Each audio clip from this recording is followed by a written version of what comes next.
Ngayon naman po, we are here in 2-bedroom pa rin, but this time with balcony. JM, ilang square meters to? 31.52 square meters po with balcony. So mas malaki doon sa pinakita kanina ni Steven. Yes, sir. Sige, so let's go inside. Pakita natin. Okay. So again, gaya ng sinabi po kanina ni Steven, this is fully fitted. As we turn over the unit po sa ating mga investors, sa ating mga clients, ganito po ang yung expected na itsura niya. Okay, painted wall, you have tiled flooring, you already have the ceiling, and pakita mo yung CR. Wala pa lang po tayong electricity for electricity. So we have already fixtures for your bathroom. Okay, so ang gagawin nyo na lang is to dress up your unit. So, alam mo, mas for me, mas masarap yung ganun eh. Kasi na-play yung touch mo, anong gusto mo doon sa loob ng property mo. Okay? Pakita mo yung Steven Pusuyo, yung ating balcony at saka yung i-expect nila. If you will get this particular unit, ito ang inyong view sa inyong balcony. So turnover, JM, Pusuyo nga. Ang turnover nito is phase 1. Phase 1, sir, is building D, building E, and building F. Phase 1 turnover. No, it's A, D, E. Building A, D, and E. Ayan, sir. Building A, building D, and building E. Phase 1 turnover will be January next year.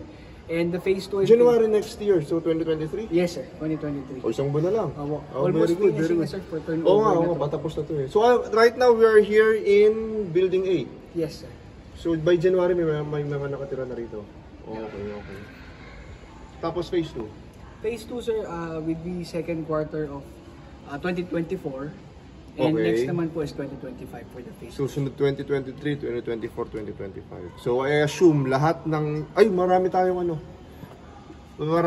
pool dito. I think it's 6 if I'm not mistaken. Correct, sir. Meron tayong mga amenities at iba-ibang klase ng mga swimming pools.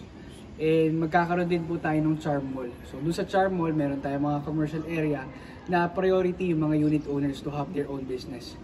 So, alam mo, ganun talaga ang SMDC.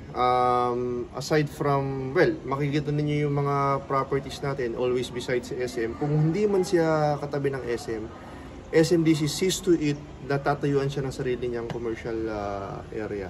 So gaya na sinabi ni JM, in front of this one, along the highway, merong Charm Mall.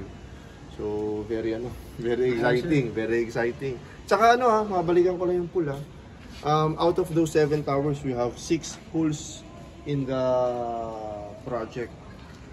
So, ayan. And, of course, yung mga amenities like, ano pa mga amenities natin? Jogging path? We have jogging path here ba? We have basketball court, jogging paths, and also playgrounds po for the kids.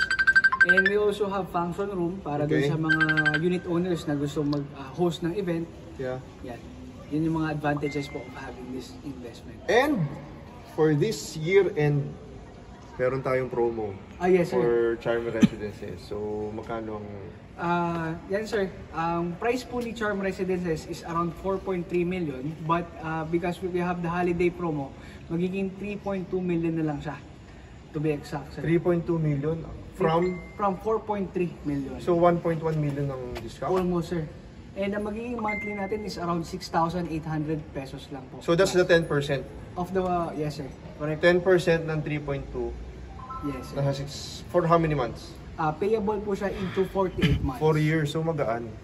Yun nga po yung sinasabi nila, sir, na nagkaroon ng parang introductory price, bumalik siya. Although malapit na siya mag-ready for occupancy, pero yung price niya is parang pre-selling pa. Kasi ganoon naman talaga ang condominium here in the Philippines. So pag pre-selling talagang sobrang mura, and then as the property is developing, na yan, nakikita mo na yung building pa, tapos na pamahal. So ang ibig mo sabihin, pa-turnover na ng January, pero nag-promo tayo na parang iba na dun sa unang presyo.